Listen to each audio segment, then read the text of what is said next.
नमस्कार।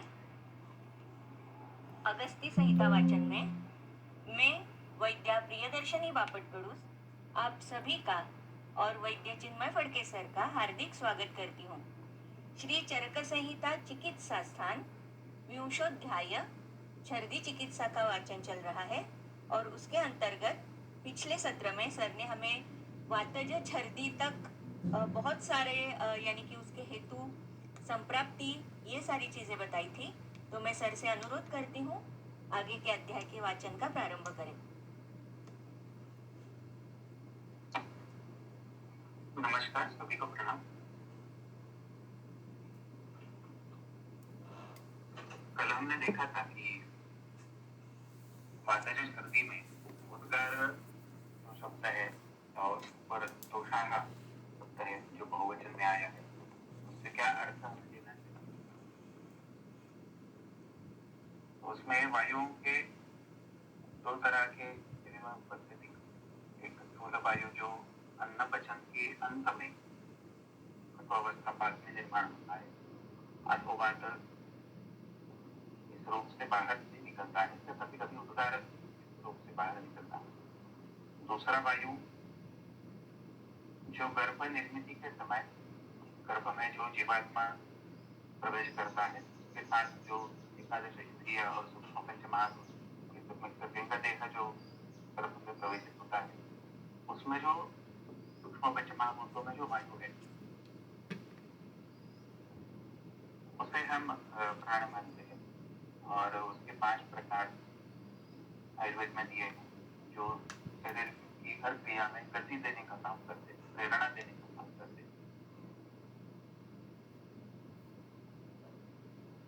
यह प्रेरणा देने वाले 2 वायु उदान और व्यान दोनों मिलकर जो कोष्ठ में संचित वायु है परोक्त कारणों में, इस कोष्ठ में संचित और वायु को बाहर देते हैं और जब छर्दी का वेग आता है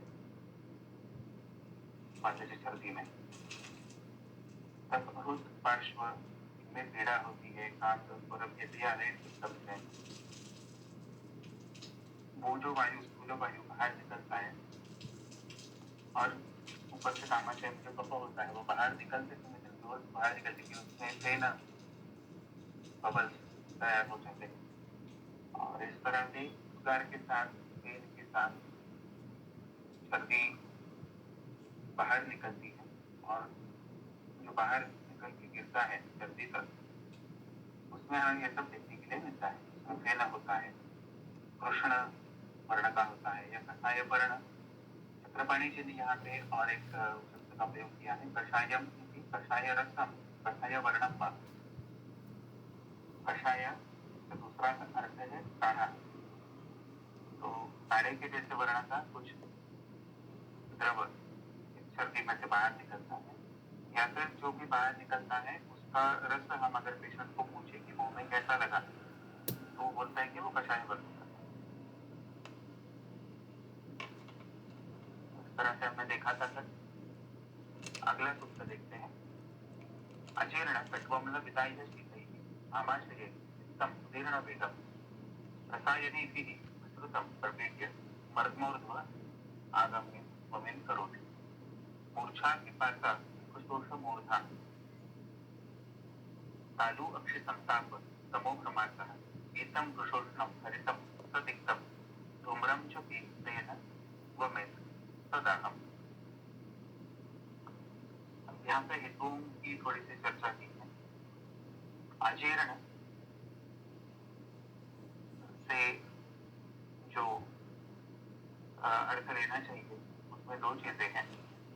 एक आहार लेने के तुरंत बाद, द्वितीय अवस्था बाद में जब आहार अब तक जीर्ण नहीं हुआ है, ऐसी स्थिति में पित्त उत्कृष्ट होता है, पित्त का उदीर्ण हो चुका होता है कुछ समय आहार के पचन के समय, यह आम बात है।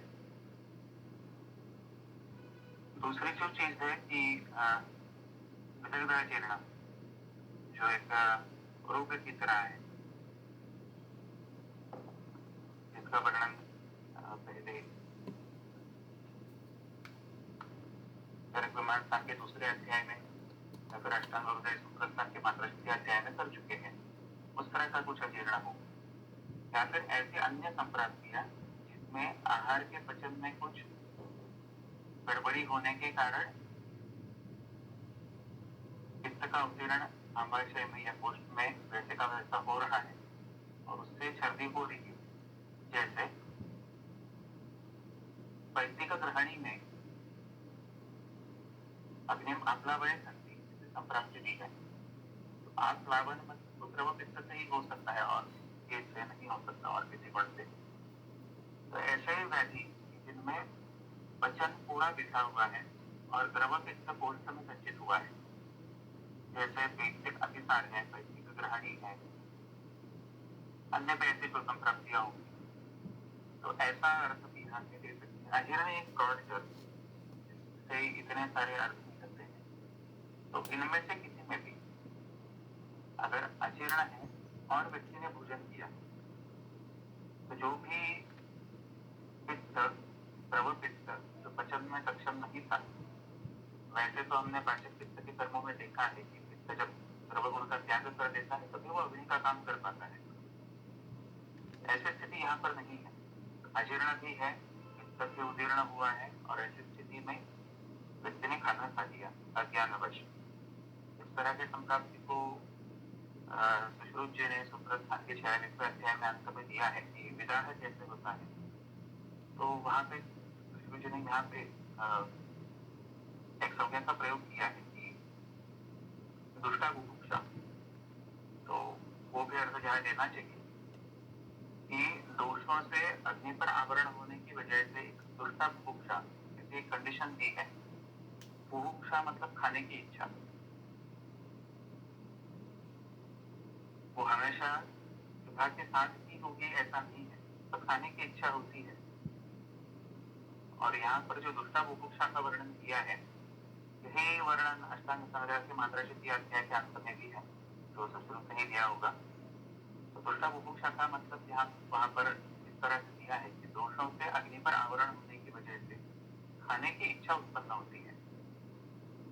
लेकिन अगर कोई आदमी, उसे मूढ़ आदमी कहा है कि वो मूर्ख आदमी अगर इस तरह की स्थिति में खाना खाए तो वो अन्न विषरूप बनकर उसी व्यक्ति को मार देता है, मतलब रोग निर्माण करता है। साक्षात उसी समय मार देगा ऐसी बात नहीं है, लेकिन वो विषवत बनकर कुछ रोग ऐसे निर्माण करेगा जिससे बाद में उसकी मृत्यु होगी। इस तरह का वर्णन वहां पर दुष्टा बुभुक्षा के अंदर है। तो वो भी कंडीशन हमें यहाँ लेनी चाहिए कि दोषों से आवृत अग्नि ऐसी स्थिति में खाने की इच्छा होती है और वो अग्नि खा लेता है अज्ञान, मुझे पता नहीं रहता क्या ये खाने की इच्छा है, लेकिन अभी खाना नहीं चाहिए, दंड करना चाहिए। तो ऐसी स्थितियों में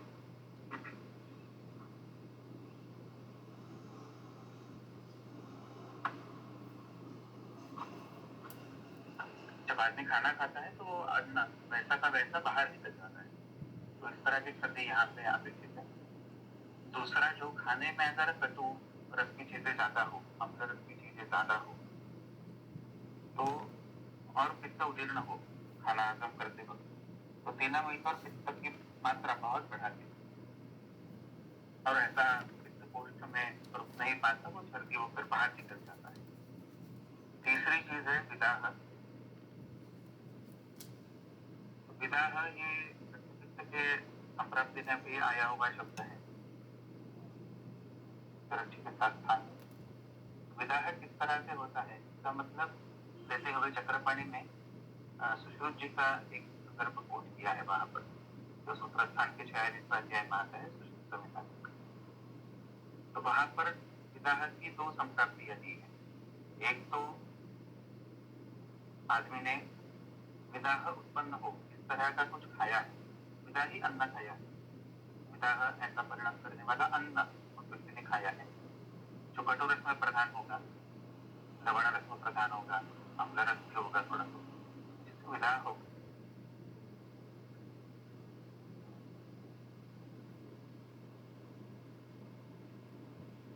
दूसरी चीज उसने दी है कि पित्त कोष्ठ में अंदर वहीं पे रुक जाता है और वो आगे नहीं चला जाता। तो ऐसा जब पित्त का संचय कोष्ठ में होता है तो सारे अन्न का विदाह हो जाता है, उससे सारवान रस नहीं बन सकता। तो ऐसे दो संप्राप्तियां सृष्टि ने वहां पर दी है, दोनों जहाँ पे केवल है दोनों ले सकते हैं, क्योंकि कटु अम्ल हेतु तो वैदिक छर्दी के दिए हुए ही है, और दूसरी चीज जो पित्त के उदरण से होती है वो भी इसी संप्राप्ति में दी है। तो पित्त का संचय कोष्ठ में हो जाने से जो भी उसमें गिरता है उस हर चीज का विदाह हो जाता है, वो अम्ल पित्त की तरह हो जाता है और वो छर्दी होकर बाहर निकल जाता है। ऐसी चीजें जो शरीर के लिए उपयोगी नहीं है, शरीर का प्रयास रहता है कि वो बाहर निकाले। और तीसरी चीज है अशीतही, शीत छोड़कर सब कुछ। अगर हम दो वीर्य मानकर चले तो शीत नहीं है, ऐसा सूत्रांत में बताया है। इसका मतलब उष्ण वीर्य के सारे द्रव्य अर्थापत्ति का ध्यान ले सकते हैं। जहाँ दो ऑप्शन होते हैं वहाँ अर्थापत्ति का प्रयोग होता है, चंद्रपाणी जी ने ध्यान दिया है। तो हम दो वीर्यों के बारे में सोचे तो शीत और उष्ण वीर्य, जहाँ शीत नहीं वो छोड़कर सब उष्ण वीर्य के सारे द्रव्य। अब हर उष्ण वीर्य एक जैसा उष्ण नहीं होता। सुर्खी, मरीच, वही हम देखें कुछ अन्य द्रव्य भी है, मसाले छोड़कर भी अन्य द्रव्य है जो बहुत ही तीक्ष्ण है। आजकल मिर्ची के बहुत सारी वैरायटीज लोग खाते हैं, उसमें भी तीखा कम ज्यादा होता है। और मेरा मानना ये है कि मिर्ची ये जो द्रव्य है, हरी मिर्च जो हम खाते हैं आजकल, वो पोर्तुगीज लोगों ने भारत में लाने तक भारत में इतनी प्रसिद्ध नहीं थी, और तीखेपन की वजह से प्रसिद्ध हो भी गई, खाने में आ भी गई। लेकिन इस द्रव्य का पचन में कोई रोल नहीं है, ये केवल तुष्टि करने वाला द्रव्य है। बाकी जो हम मसाले हजारों सालों से खाते आ रहे हैं, जैसे दालचीनी है, लौंग है, सौंठ है, मरीच है, पीपली है, बाकी भी सारी चीजें, तेज पत्ता होगा, तो इन सारे द्रव्यों का जरूरत होने के बावजूद पचन में कुछ ना कुछ रोल है, वो मदद करते हैं पचन के लिए। मिर्ची का कोई रोल नहीं, सिर्फ तुष्टि करने वाला द्रव्य है, सिर्फ पित्त को बढ़ाता है, दूसरा पित्त को ही बढ़ाता है।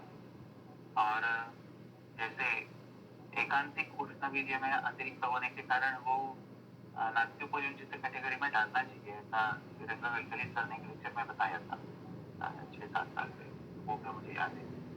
तो ऐसा एकांतिक तुष्टि करने वाला द्रव्य आजकल लोग बहुत खा रहे हैं, तो वो नए हेतुओं में यहाँ पे लेना चाहिए कि अशीतही, मिर्च ज्यादा खाने वाले, और उसके साथ अगर सब्जी खाते हैं, नॉनवेज खाते हैं, रस्तापन अगर खाते हैं, तो वो द्रव पित्त बढ़ने की संभावना ज्यादा रहती है। मिर्ची और पानी और उसमें अम्ल सारी चीजें डालकर बनाया हुआ मील का पानी होगा, या फिर तीखा पानी जो पानी पूरी में डालते हैं, इस तरह की सारी चीजें जो द्रव पित्त उष्णवीर्य इस तरह का कॉम्बिनेशन होगा, ऐसे सारी चीजें आजकल हम उसमें ले सकते हैं। इन सबसे पित्त जो उदीर्ण वेग है वो कोष्ठ से बाहर निकलने की कोशिश करता है और वैदिक छर्दियों का निर्माण होता है। अब यहाँ पे पित्तम उदीर्ण वेगम के लिए और एक विशेषण आ जाए, रसायनी भी विस्तृतम।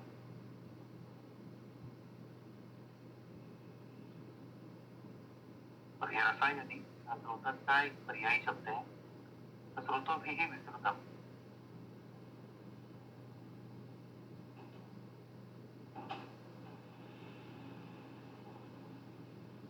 स्रोतों से जो विष्णु का पित्त था वो कोष्ठ में आया है, वेग निर्माण हुआ है, क्लिष्ट हुआ है। हमने देखा था कि वेगवान दोष बाहर निकलने की कोशिश करे, उसकी अवस्था उस तरह की स्थिति यहाँ पे कोष्ठ में होती है। फिर वो पित्त, जैसा हमने कल देखा था, लक्षणों का क्लासिफिकेशन करेंगे। सर्दी होते समय जो अलाइड सिम्टम्स होते हैं वो एक अलग सेट ऑफ सिम्टम्स है।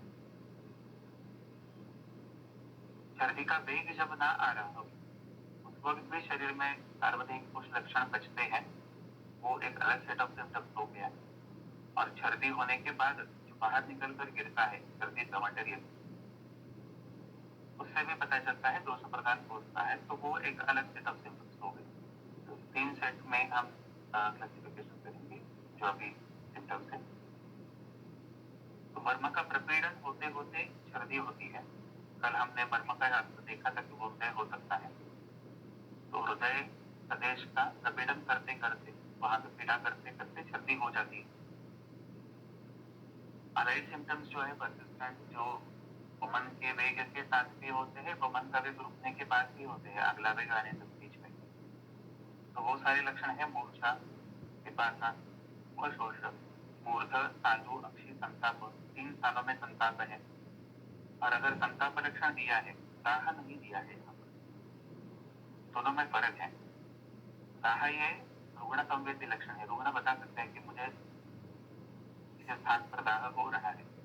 संताप में ये लक्षण वैद्य संवेद्य है। ज्वर का प्रत्यात्म लक्षण संताप है, जो वैद्य हाथ लगाकर देख सकता है कि टेम्परेचर बढ़ा हुआ है, यहाँ पर संताप है। यहाँ पे संताप लक्षण का प्रयोग किया है, तो उसे वही अर्थ लेना चाहिए कि मूर्धा, तालु और अक्षी इसमें संताप लक्षण है, तो वैद्य संवेद्य यहाँ पे लेना चाहिए। तीसरी चीज है तम प्रवेश, आंखों के सामने अंधेरा छा जाता है और भ्रम, चक्कर आने लगते हैं। इसका अर्थ चक्कर से आरूढ़ है। व्यक्ति को ऐसे लगता है कि वो किसी पहिए पर बैठा है और पहिया घूम रहा है। इस तरह की वेदना रुग्ण को होती है। और मूर्छा, रुग्ण मूर्छित हो जाता है, संज्ञा का नाश होता है कुछ काल के लिए। तो ये सारे लक्षण होते हैं। अब इसका हम प्रेजेंटेशन कैसे देखें रुग्ण में? तो ऐसा रुग्ण जब आपके पास आएगा तो उसे मुखशोष होगा, मूर्धा, तालु, संताप होगा, हाथ लगाकर दे सकते हैं, उसे चक्कर आ रहे होंगे, उल्टियां करता करता मूर्छित होकर गिर जाएगा। उसका आपको प्रयत्नपूर्वक किसी अन्य तरीके से उसको संज्ञा प्राप्त करानी होगी। जब संज्ञा प्राप्त होगी, फिर से पित्त का उदीर्ण होगा, उदीर्ण भी का पित्त होगा, फिर से सर्दी आएगी। इस तरह का कुछ प्रेजेंटेशन इस केस का होगा। और जो सर्दी में से बाहर निकलेगा उसके लक्षण यहाँ पे दिए हैं। वो पीत रंग का होगा, वृष उष्ण, वो भी उष्ण होगा, एक्चुअल टेम्परेचर बढ़ा हुआ होगा उसका। उसके वर्ण हरित, पीत। हम पेशेंट को पूछेंगे कि जब सर्दी बाहर निकल रही थी तब मुंह में किस तरह का स्वाद था, तो वो तिक्त बोलेगा, कड़वा था। और धूम्रम जब इससे न बना है, और वो जब सर्दी बाहर निकलती है तो पूरे पोस्ट में आमाशय से मुंह तक पूरे ट्रैक में वो दाह निर्माण करते करते बाहर निकलती है। और रुग्ण को ऐसे लगता है कि मानो धुआं निकल रहा है उससे, इतना गर्म लगेगा। इस तरह का प्रेजेंटेशन केस का होगा। और धूम्र वर्ण दिया है चक्रपाणी ने, तो वर्ण धूम का जैसा का होगा, चक्रपाणी ने दिया होगा। तो इस तरह का पित्त सर्दी का प्रेजेंटेशन है।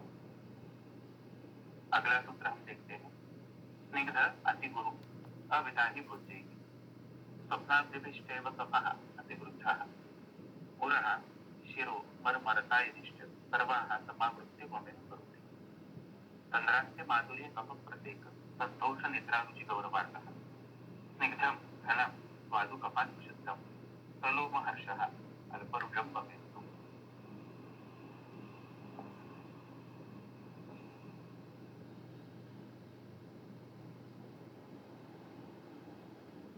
अब एक मेजर डिफरेंस यहाँ पर है, अल्परुजम। ये डिफरेंशिएशन का पॉइंट है यहाँ पर कि ऊपर हमने देखा कि वहां तक सर्दी में ऊर्जा की तीव्रता बहुत ज्यादा थी, वैदिकमय वेव थोड़ी सी कम है, और कफज सर्दी में बहुत ही कम है। ये तो एक मेजर फर्क है। आगे स्निग्ध अति गुरु।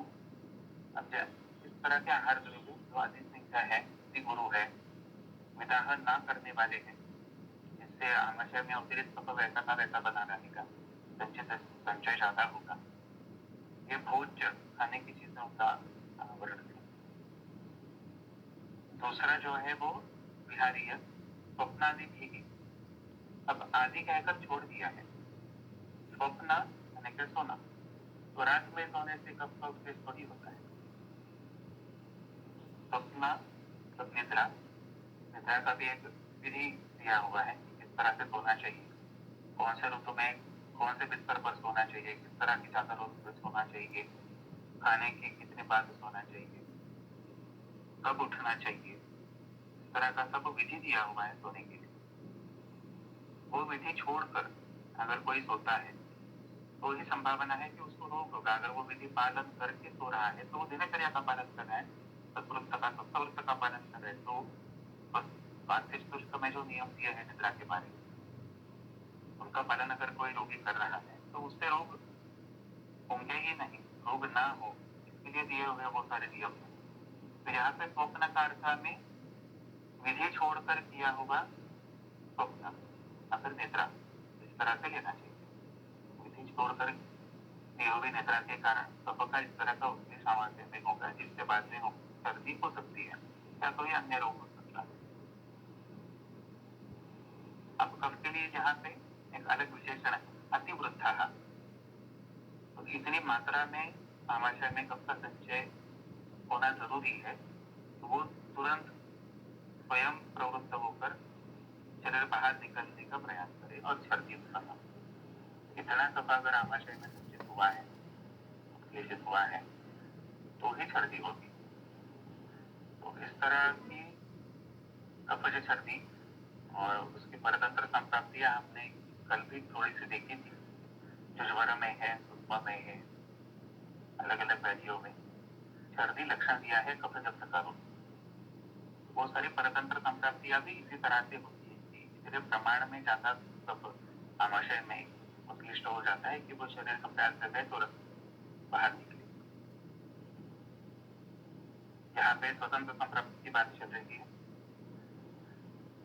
तो स्वप्न आदि में क्या लेना चाहिए? आदि मतलब कफ आमाशय में संचित हो, ज्यादा मात्रा में हो और वहीं के वहीं बना रहे। इस तरह शरीर में बदलाव लाने वाले अन्य विहारी हेतु जितने भी हैं वो सारे यहाँ पे कफज छर्दी के हेतु हैं। उदाहरण के तौर पर दिवा स्वाप दिया है तो खाने के तुरंत बाद सोना, जो आमाशय में उदरी से कफ है वो जल्दी आगे नहीं बढ़ेगा। दूसरा, ज्यादा पानी पी लेना जिससे कफ प्रमाण में बढ़ जाता है। तो सुबह खाली पेट बहुत ज्यादा पानी पीने की कई लोगों को आदत रहती है, बोलते पेट साफ होता है, कैसे मुझे पता नहीं, लेकिन इस तरह का कुछ करने से कुछ लोगों में सुबह है कफ का उत्प्लेशन पहले से ही होता है और उसमें अगर वो ज्यादा पानी पी ले तो वो कफ अतिवृद्ध होकर उल्टी होकर बाहर निकलेगा। इस तरह की संप्राप्तियां लोगों में होती है। खाने के तुरंत बाद जब कुछ लोग अभिमान से कहते हैं कि हम खाने के 1 घंटा बाद ही पानी पीते हैं, तो एक तो पहले ज्यादा खाना खाते हैं। भागवत जी ने बोला है कि जो पहले खाना खाकर बाद में पानी पीते हैं वो स्थूल हो जाते हैं, क्योंकि आहार का जो विधि है कि आमाशय के 3 भागों की कल्पना करके एक भाग में स्थूल द्रव्य जाना चाहिए, एक भाग में द्रव्य जाना चाहिए, एक भाग खाली छोड़ देना चाहिए। ऐसा ना करते हुए ये लोग पूरा खाना खाने से ही आमाशय भर देते, पेट भर देते हैं। ऊपर से थोड़ी देर जाने के बाद बहुत सारा पानी पी लेते हैं, जिस वक्त आमाशय में कफ का उदीर्ण होना शुरू हो जाता है उसमें अगर ये पानी मिल जाए तो कफ अतिवृद्ध होकर छर्दी उत्पन्न हो सकती है। और फिर छर्दी उत्पन्न होती है, इसलिए रोकने के सारे बहुत सारे उपाय लोग करते हैं, अपने आप को गोलियां वगैरह देते हैं, छर्दी उनसे ये रुक जाती है, बाद में फिर से प्रॉब्लम होता है। तो ऐसे सारी चीजें जो विधि छोड़कर किए जाने वाले विहार है उससे आमाशय में कफ उत्तेजित हो और वहां से जल्दी आगे ना वजन में उसकी मदद हो। इस तरह के सारे जो हेतु वो कफज छर्दी के हेतु हो सकते हैं। अब ये कफ छर्दी करते हुए, वेग उत्पन्न करते हुए जब बाहर निकलता है तब हमने देखा कि 3 गुटों में लक्षणों को बांटना चाहिए। एक तो छर्दी के समय, छर्दी के साथ जो लक्षण होते हैं, तो पूर, शिर और मर्म समाप्त्य। मर्म मतलब यहाँ का हृदय लेना चाहिए, चिंतन का और रसायनिष्ठ सर्वाह सारे सूत्र उसका आवरण करते हुए वमन हो जाता है। अगर यह आवरण ना होता, कफ शाखाओं में चला जाता, सर्दी ना होती, उस रोतक से आवृत है कफ कोष्ठ के बाहर नहीं जा पा रहा, इसलिए सर्दी हो रही है। अब सर्दी होते होते और दो वेगों में जो अंतर है उसमें ये सारे लक्षण दिखते हैं। तंद्रा, जो इंद्रिय से अर्थों का ग्रहण नहीं हो सकता, इस तरह की स्थितियों से कफ के और नमक के आवरण की वजह से इस तरह की स्थिति यहाँ पर होती है। हास्य माधुर्य, हम रुग्णों को पूछे कि मुंह में किस तरह का स्वाद है तो वो मीठा है ऐसे बोलेगा। कफ का प्रतीक लालास्राव होते रहता है। निद्रा, उसे नींद आने लगती है। गौरव, पेट में शरीर में भारीपन लगता है। खाने की इच्छा, रुचि बिल्कुल नहीं रहती। और संतोष, बहुत ज्यादा तकलीफ नहीं होती उसको, संतोष है, आराम से बैठा है रोगी, इस तरह से दिखेगा। पित्त वाले रुग्ण को जब सर्दी हो रही है, सब दाह हो रहा है, सर्दी नहीं हो रही है, संताप हो रहा है, तो वैसे आराम से बैठा हुआ आपको कुछ नहीं दिखेगा। और वार्षिक सर्दी वाला जो रोगी है उसमें रोजा इतनी तीव्र है कि वो के चेहरे पर वो दिखी जाए।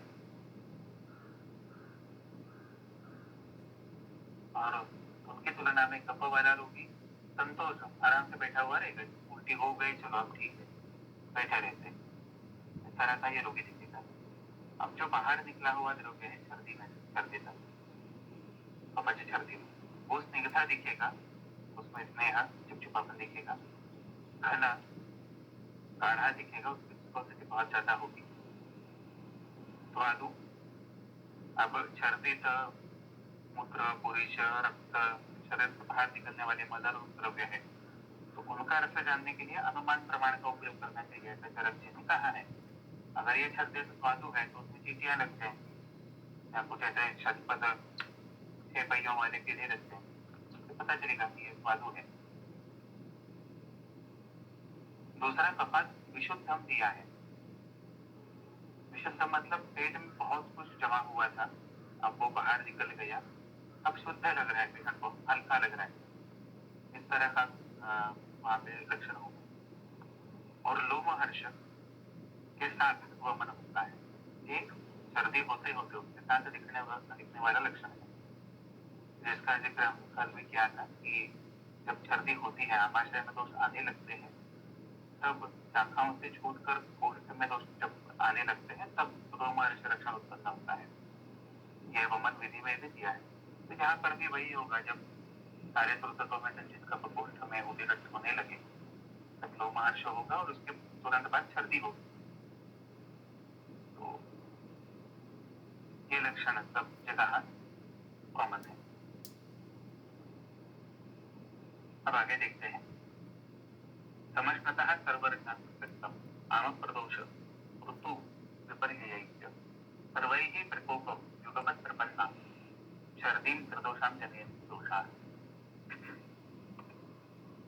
अब सारे रसों का जिसने सेवन किया है, ये शब्द से 2 अर्थ बनते हैं।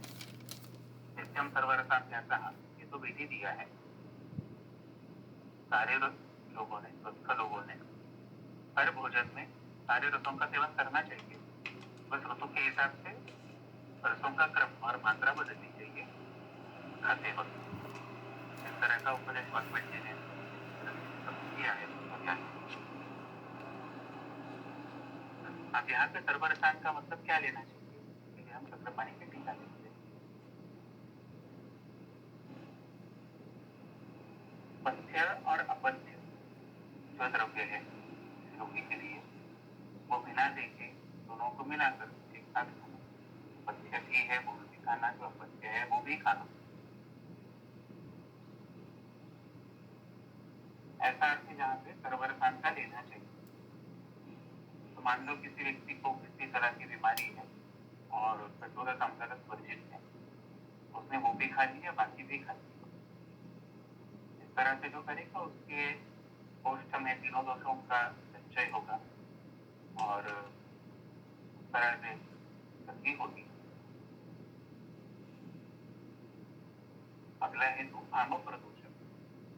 अब आम की वजह से दोष उत्पत्ति होती है। इसमें भी दो तरह की संपत्तियां देखने के लिए मिलती है जो चरक जी ने दी हुई है। एक चरक विमान स्थान दूसरे अध्याय में दी है या मात्र अध्याय में हर दूसरा में दी है कि जब आदमी प्रमाण से ज्यादा खाता है, अतिमात्रा आहार के जो लक्षण दिए हैं उसमें त्रिदोष प्रकोप दिया है। तीनों दोषों का युगपत एक साथ प्रकोप हो जाता है कोष्ठ में। इस तरह की संप्राप्ति वहां पर दी है। तो अतिमात्रा आहार, आम प्रदोष और त्रिदोष प्रकोप उससे त्रिदोषित क्षति, एक तरह की संप्राप्ति। दूसरा आम प्रदोष से जो अर्थ लेना चाहिए तो सिर्फ अष्टादश में दिया है। आम शरीर में किस तरह से निर्माण होता है उसके लिए वाजपेयी जी ने दो तरह की संप्राप्तियां दी है। एक तो अपाचित रस धातु को आम कहा है, वो तो अलग बात है। दूसरा, तीनों दोषों का प्रकोप होकर वो एक दूसरे के साथ इस तरह से मिल जाते हैं कि उनकी उस स्थिति को भी आम कहते हैं। जैसे दूसरी तरह की संप्राप्ति अष्टांगदेव में दी है, तो वो यहाँ पे दो लेने चाहिए। एक तो अपाचित आहार के कारण दोष प्रकोप, अतिमात्रा आहार के कारण दोष प्रकोप, ये दो चीजें हो गई। और अन्य किसी कारणवश तीनों दोषों का उदीरण कोष्ठ में हुआ है, वो एक दूसरे के साथ इस तरह से मिले हुए है कि उसे आम का स्वरूप प्राप्त हो गया, उसे भी आम कहा है वाजपेयी जी ने। तो तीनों चीजें यहाँ पे लेनी चाहिए। और इस आम प्रदोष के कारण अब शरीर में अगर इस तरह के तीनों दोषों का संचय होकर आम प्रदोष उत्पन्न होगा तो शरीर प्रयास करेगा बाहर निकले जल्दी से जल्दी नजदीकी मार्ग से। तीसरी चीज अगला हेतु ऋतु विपर्य है। अब ये बहुत ही बड़ा है। वाजपेयी जी ने स्थान में त्रिदोष प्रकोप के संधिपात के हेतु जो दिए हैं अलग अलग ऋतु विपर्य ऐसा एक हेतु दिया है जो हम सारे वैसे लोग देखते हैं कि जब ठंडी हेमंत ऋतु चल रहा था, बीच में बारिश हो गई 15 दिन पहले, 10 दिन पहले फिर से हो गई, तो लोगों में कई सारे लक्षण बदल गए। और सबसे कई सारे लोग ऐसे हैं जिनमें उस समय उतले से भावना हो रही है, गला खराब हो रहा है, खांसी है, किसी को गले में किचकिच, बस 1 महीने के लिए सांस ठीक नहीं हो रहा वगैरह। तो ऐसी चीजें जब होती है तो शरीर उसको सह नहीं पाता और त्रिदोष प्रकोप हो जाता है। अगर आमाशय में यह क्लेश हो गया तो सर्दी को उत्पन्न करेगा। अब हर सर्दी में दो चीजें हैं। जिस किसी व्याधि में वेग उत्पन्न होते हैं तो हर व्याधि में उस हर व्याधि में वेग उत्पन्न करने वाला वायु ही है और कोई हो नहीं सकता। सर्दी में जब भी वेग उत्पन्न होता है तो उसके लिए जिम्मेदार कौन से दो वायु है, कुछ जी ने दे रखा है, उदान और उसके साथ ध्यान। वाजपेयी जी का मान ले तो सिर्फ उदान। कोष्ठ में स्थूल रूप से कोई भी दोष उत्पन्न हो तो बाहर निकालने के लिए प्रेरणा देने वाले, सर्दी उत्पन्न करने वाली यही दो वायु है वेग उत्पन्न करने में। तो प्रदूषित सर्दी में भी इसी तरह से सर्दी होगी, इन्हीं दोनों वायुओं की प्रेरणा से सर्दी होगी। अलाइड सिम्टम्स क्या रहेंगे? वेग होते वक्त और दोनों वेगों के बीच में भी शूल, कोष्ठ में शूल होगा। अविपाक, आहार का पचन बिल्कुल नहीं होगा, या फिर जो खाया है वैसे का वैसा बाहर निकलेगा सर्दी से। अरुचि, खाने में मन भी नहीं लगेगा। दाह होगा, तृष्णा होगी, बहुत ज्यादा प्यास लगेगी रुग्ण को। श्वास खांसने लगेगा रुग्ण। अब यहाँ पर यह भी बात देखना जरूरी है प्राणवायु का मूल स्थान क्या है। तो अगर मूल स्थान में कुछ गड़बड़ी हो रही है तो वहां का लक्षण उत्पन्न होगा ही होगा। फिर प्रमोह, यहाँ पे मोह का लक्षण जो हितकर है अहितकर है, या सामने जो भी चीज चलते है उसको रिएक्शन कैसे देंगे, क्या करना चाहिए, लेकिन उनको सोचता नहीं है क्या करे क्या ना करे, इस तरह की स्थिति रहती है। तो ये प्रमोह है। और ये जो सर्दी होगी वो प्रबल होगी, बलवान, धूल भी ज्यादा निकलेंगे, पेशेंट को भी ज्यादा जोर करना पड़ेगा। और प्रसक्त, निरंतर, अब इस तरह से दोष कुछ में आएंगे, जब बाहर निकलेंगे दोष आए तो बाहर ये होता रहे, ये प्रसक्तता है। तो जब निरंतर सर्दी होती रहती है, पेशेंट का आहार टूट जाता है, आहार की श्रृंखला टूट जाती है, तत्वों में क्षय होने लगता है और ये 24 घंटे 48 घंटे में ही होता है। तो बार बार उल्टियाँ हो रही है, तो इस अवस्था की चिकित्सा जल्द से जल्द करनी चाहिए। और अगर सांझे है तो उसमें आहार देकर पहले पेशेंट को बचाने की कोशिश करनी चाहिए। अब सर्दी में से जो बाहर निकलता है तो दूसरी सर्दी में वो यहाँ पे रुग्ण को हम पूछेंगे कि किस तरह का रक्त था सर्दी का, तो लवण और अम्ल ऐसे उत्तर मिलते हैं। और नील सांद्र उष्ण रक्तवर्ण अंश आयन दूसरी सर्दी में दिया। सांद्र मतलब उसमें सॉलिड पार्ट भी खुद गिरेगा, गड्ढे पड़ेंगे, इस तरह का प्रेजेंटेशन दूसरी सर्दी का होता है। पुनर्वसु में मैंने जब काम कर रहा था, ऑब्जर्वर कर रहा था, तो वहाँ पे कैंसर पेशेंट का कैंसर का रेडिएशन के दौर चल रहा था और 6 महीने पहले की मुझे तो साइकिल हुई है, शायद मुझे याद आ रहा है। तो वो एडमिट हुआ था, सर्दी की थी, तो आहार नहीं जा रहा था, रेस्ट वगैरह डाली थी और जब भी वो बिना रेस्ट के खाने की कोशिश करता था, इस तरह की सर्दी होती थी। तो ऐसे 2 महीने तक रेस्ट रहती थी, थोड़ा सा बना पड़ता था कि डॉक्टर सोचते थे चलो ठीक है अब मुँह से खाना खिलाएंगे। जैसे वो मुँह से खाना शुरू करता है, इस तरह की सर्दी होती थी।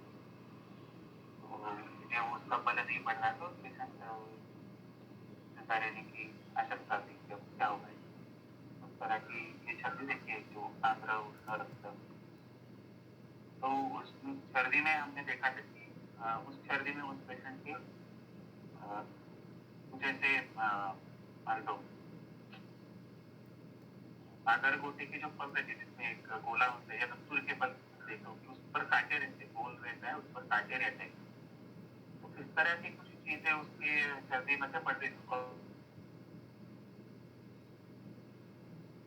बाहर निकलते थे, हमको पता नहीं चलता था क्या, उसका साइज छोटा रहता था मूंगफली की तरह, लेकिन कांटेदार गोले निकलते थे, ऐसा कुछ अलग ही उसका सिस्टम था।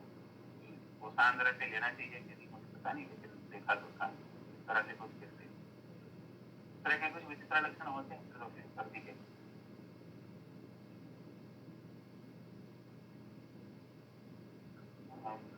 यहाँ पे मैडम मैं रुकता हूँ, अगले 15 मिनट किसी को शंका प्रश्न हो या कुछ सीनियर वैद्य भी है तो उनको अगर कुछ उपकरण करना है तो कर सकते हैं। बहुत बहुत धन्यवाद सर। हमने सारे संप्राप्तियाँ देखी है दोषज सर्दी की, तो किसी को कोई अगर शंका है तो आप डायरेक्टली पूछ सकते हो।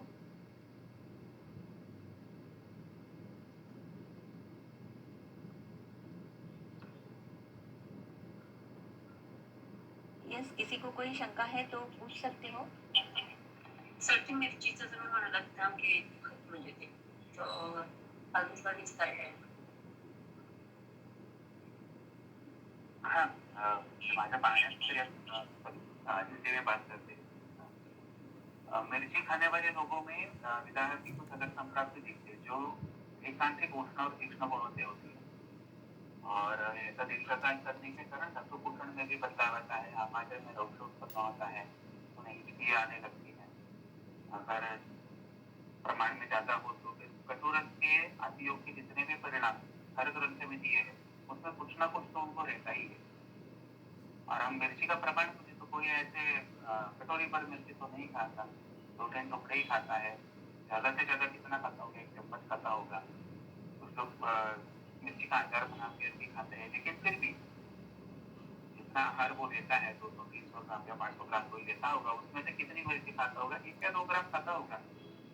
फिर भी इतने कम मात्रा में लिए वजह से इतने सारे परिणाम अगर शरीर पर हो रहे हैं तो मानना चाहिए कि ये मिर्ची द्रव्य सिर्फ एकांतिक पुष्टि करने वाला ही है और ये नए नास्तियों को उचित कैटेगरी में डालना चाहिए। और मैंने अभी पेशेंट्स को बोलना शुरू किया पिछले 5 साल से, जैसे ही कोविड शुरू हुआ तब से तो कम से कम मैंने शुरू ही किया है कि मैं पेशेंट को बोलता हूँ कि मिर्ची खाना बंद कर दो। पहले मिर्ची से आपके शरीर में बहुत सारे बिगाड़ हो रहे हैं, तो एक चीज बंद कर दो और रिप्लेस कर दो, मरीच का इस्तेमाल करो, काली मिर्च से खाना बनाओ, तो वो मात्रा में कम लगेगा, आहार में भी, वजन में भी मदद होगी, कफ भी नियंत्रण में रहेगा और कम मात्रा में खाकर भी उसका स्वाद खाने का अच्छा है। तो मैंने लोगों को ये बोलना शुरू किया।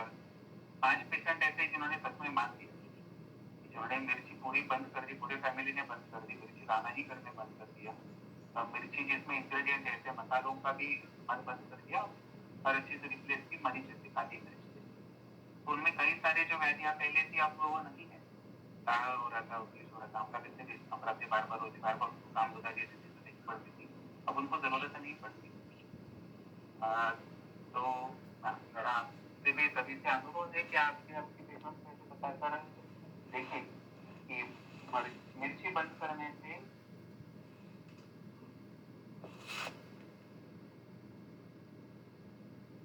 द्रव्य है और पचन में कुछ मदत नहीं है।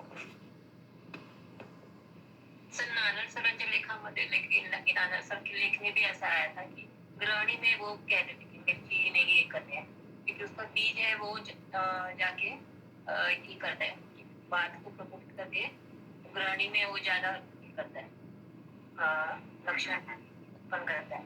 तो ज्यादा से ज्यादा वो कह रहे थे कि एक मिर्ची लेना है और उसका भी बीज निकाल के उसको यूज करना है, ठीक है।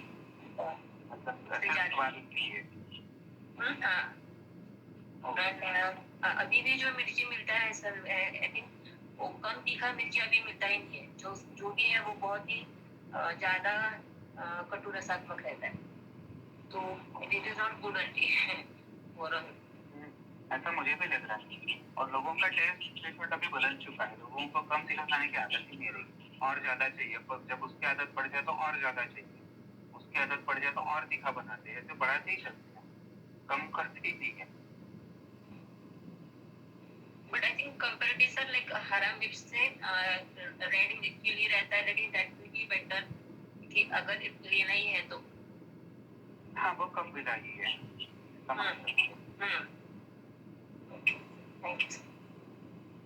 Thank you madam. सर मेरा एक प्रश्न ऐसा था कि छर्दी में व्यान और उदान समवायी कारण है, ये तो समझ में आ ही रहा है क्योंकि गति है उसमें, लेकिन ये आमाशय उत्कृष्ट अगर दोष है तो इसका मतलब हम कफ के बारे में कितना सोच सकते हैं समवायी एज अ समवायी कारण, यानी आमाशयगत वात का प्रकोप इस तरीके से हम समझ लें या कफ का भी प्रकोप है और वात की सिर्फ गति है इस तरीके से समझ लें। कफज छर्दी में अगर देखा जाए तो साक्षात कफ का उपक्लेश है, लेकिन हर अलग किसी छर्दी में आमाशय में जितना भी कफ पड़ा हुआ है थोड़ा सा भी प्रमाण में होगा तो वो बाहर निकल ही जाएगा। वाती की छर्दी में भी सेन लक्षण दिया है, वो अकेले वायु से तो नहीं हो सकता, उसमें कफ जब मिलकर बाहर निकलेगा तभी सेन लक्षण उत्पन्न होता है। तो हर छर्दी में आमाशय में जो कफ है उसका संबंध है ही, लेकिन वो छर्दी निर्माण करने वाला दोष नहीं है, वो बाद में जुड़ जाता है, मिल जाता है बाहर निकलते वक्त। ओके, धन्यवाद सर। यानी कि आमाशय ये स्थान महात्म्य हमें लेना चाहिए कि नहीं जब हम चिकित्सा करेंगे? हाँ बिल्कुल, आमाशय स्थान महात्म्य का संबंध तो हमेशा ही लेना चाहिए चिकित्सा करते समय। ठीक, यस। और किसी को कुछ प्रश्न है? शायद संगमित्रा मैडम। हाँ नमस्कार सर। नमस्कार मैडम। मेरा क्वेश्चन ये था कि जो छर्दी निग्रहण बताया है वेग विधारण में, तो उसका हम ऐसा छर्दी का वेग तो धारण कोई कर नहीं सकता एक्चुअली देखा जाए तो, लेकिन जो उसमें एक स्किन से रिलेटेड कुछ व्यंग वगैरह जो उपद्रव के स्वरूप में आए हैं, तो उसका किस तरह से विचार कर सकते हैं? तो एक विचार मेरा ऐसा है कि जो हम मोशन सिकनेस किसी को रहता है तो वो एंटी इमेटिक वगैरह लेते हैं, तो उसका संबंध और छर्दी निग्रहण का हम ऐसा लगा सकते हैं क्या? ऐसा क्वेश्चन है सर मेरा।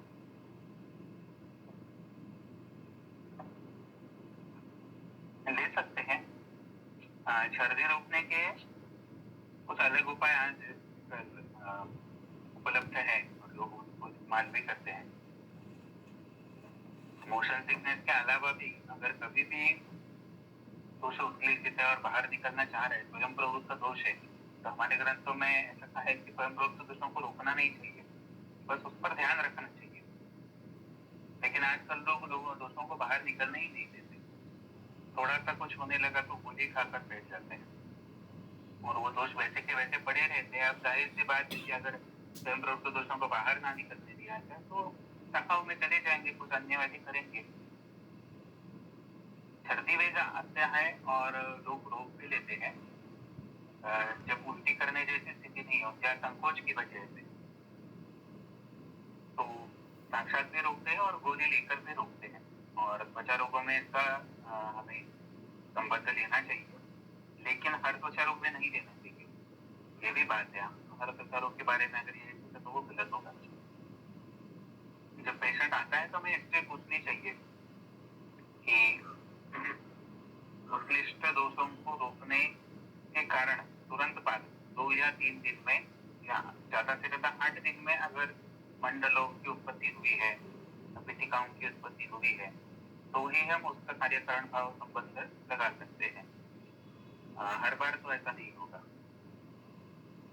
Okay sir, thank you. Ujjwala madam.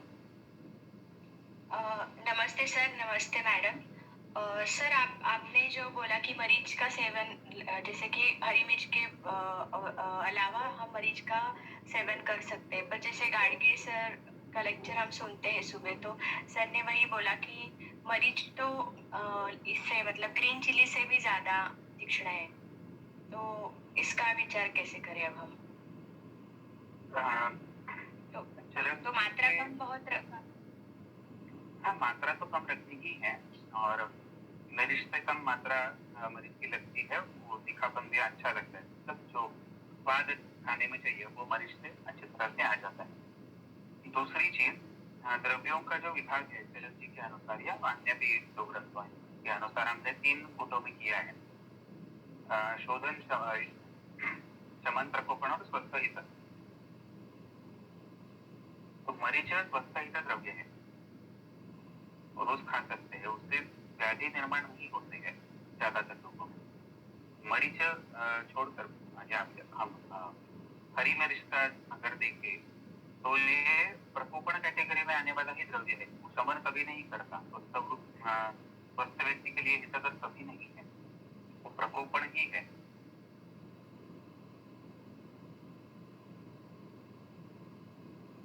धन्यवाद सर, समझ में आ गया। शायद और किसी का हैंड रेज नहीं दिख रहा है और क्वेश्चन में भी नहीं कुछ क्वेश्चन दिख रहे हैं, तो मेरे ख्याल से अभी किसी के मन में कोई शंका नहीं है। सर ने जितनी शंकाएं थी उसका समर्पक उत्तर दिया है, तो आज के लिए हम यहीं रुक रहे हैं। फिर से अगर किसी को कुछ प्रश्न है तो और 1-2 मिनट में पूछ सकते हैं, अगर नहीं है तो हम यहीं पर रुक रहे हैं। एक चीज मुझे ऐड करनी थी यहाँ पे, मैडम आपने पहले जो पूछा कि आमर से स्थान का संबंध किस तरह से आपको समझना चाहिए, तो जब चिकित्सा देखेंगे तब मैं ये बात बताने वाला था, अब बता देता हूँ। सुश्रुत संहिता में सर्दी की चिकित्सा जो दी है तो उसमें अलग से काढ़े सुश्रुत ने नहीं दिए, बल्कि अधिदेश दिया है। जो ज्वर चिकित्सा में जो कषाय बताइए है उन्हीं का उपयोग यहाँ पे करना है। तो आमाशय स्थान का संबंध सुश्रुत जी को मान्य है और उन्होंने इस तरह से चिकित्सा में भी उसका प्रयोग किया है। यस सर, एक्चुअली वही मुझे लगा था कि कफज छर्दी जब आपने पढ़ाया तो शायद कि पूरी संप्राप्ति और कफज छर्दी ऐसा कुछ होगा, इसीलिए मैंने जस्ट एक रेज किया था क्वेश्चन। धन्यवाद सर। सार्थक Gupta, yes. Good morning ma'am, good morning sir. मुझे ऐसा पूछना था सर कि आपने अभी बताया कि सुबह कई लोग जैसे पानी पीते हैं, उन्हें आदत होती है, उससे कफ उत्क्लेश होता है। तो अभी आजकल कुछ मतलब जो योगा इंस्ट्रक्टर होते हैं वो ऐसा बोलते हैं कि सुबह सेंधव मिला के उष्ण पानी में और मलासन और ताड़ासन लगाना है कॉन्स्टिपेशन के रोगों में, ऐसा बताते हैं। तो क्या ये सही है या गलत है? योग शास्त्र के सारे नियमों का पालन करके अगर कोई ये कोष्ठ शुद्धि कर रहा है तो वो सही है, लेकिन आजकल ये होता नहीं है। लोग नियम आसन सब छोड़ देते हैं, बस शुद्धि किया करते हैं। अगर इस तरह से कुछ हो रहा है तो वो गलत बात है। Okay sir, thank you.